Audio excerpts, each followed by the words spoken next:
তাহলে কে সহ্য করবি? আমার ঘরের সামনে কুস্তা ফেলা দাঁড়া। এই এত জায়গা থাকতে আমার গায়ে কেন কুলি ফেললি?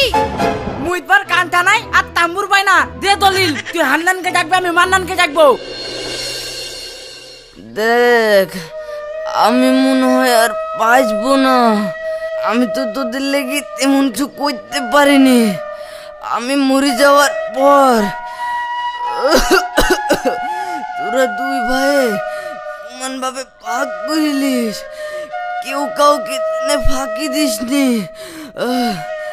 আমি আমি যেটা বলছি তোরা শুনিস। পালাই শাহ, তুমি মরবা কেনে? ওইসব নিয়ে তোমাকে চিন্তা করতে হবে না, পরে দেখা যাবে। তুমি আগে সুস্থ হও তো।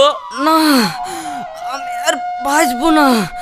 আমি যেটা বলছি তোরা শুনিস।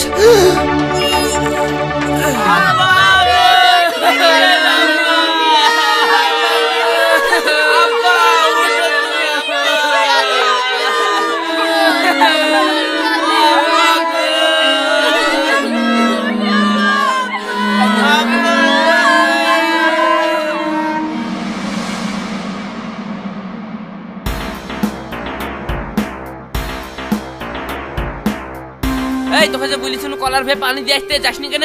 আমার মন যায় না, আমি যাইনি। তোর কথা মতো চলতে হবে নাকি? মারবো এক চড়। লেতে করছিস মানে? আমি এই বাড়ির বড়, আমার কথা মতন চলবি না মানে? তোদের লেগে আমি কি না করেছি? করিছো তো সব তোমাদের স্বার্থর লেগি। আমার লেগি কি করিছো? এরকম কথা বলতে তোমার জিভ হলে না গো? যার খেয়ে মানুষ হলে তার মুখের উপর এরকম কথা বলছো? কথাই বলে তোমারলে তোমাকে দিব। তুমি কি আমার পর না? যে ছেলে পেয়েছিলি মোষের মতো কাটি নিয়েছিলি। দেখো দিনি ভাই, ওর মুখে তাহলে পা ভরি দিতে হয় না? তুমি তো সবই দেখছো, বাড়ির পাশে বাড়ি। ওকে আমরা কবে কাটি নিয়েছি বলে দিনি? বাদ দাও গো তোমরা, ভাই ভাই ফালতু ঝামেলা করে লাভ নাই। তোমাদের এই ঝামেলা কোনোদিনই মিটবে না। তার চাইতে তোমার বাপের হাতের যা জিনিস আছে তোমরা ভাগ করে নাও, ঝামেলা মিটে যাক। ঠিক বলিস ভাই, এই অমানুষের সাথে আর চলা যাবে না। আমি এক্ষুনি জিনিস ভাগ করবো। এই শুনো এদিকে।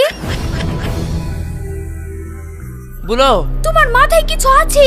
এক্ষুনি যদি বড় ধরনের ঝামেলা লেগে যায়, তুমি ওই মোষের সাথে পারবা? আমাদের এখানে কোনো ভাগিদারি আছে? তুমি এক কাজ করো, 1:30 কাল বিকাল 4টের সময় করো। আমি আমার মাকে ডেকে নিব। তুই ঠিক বলেছিস, এই জানোয়ারকে জব্দ করতে হলে শাওরিরই দরকার। শোন, এভাবে মুখোমুখি হবে না। কাল বিকাল বেলায় গ্রামের মানুষ দেখি বাপের যা জিনিসপাতি আছে সব ভাগ করে নিব।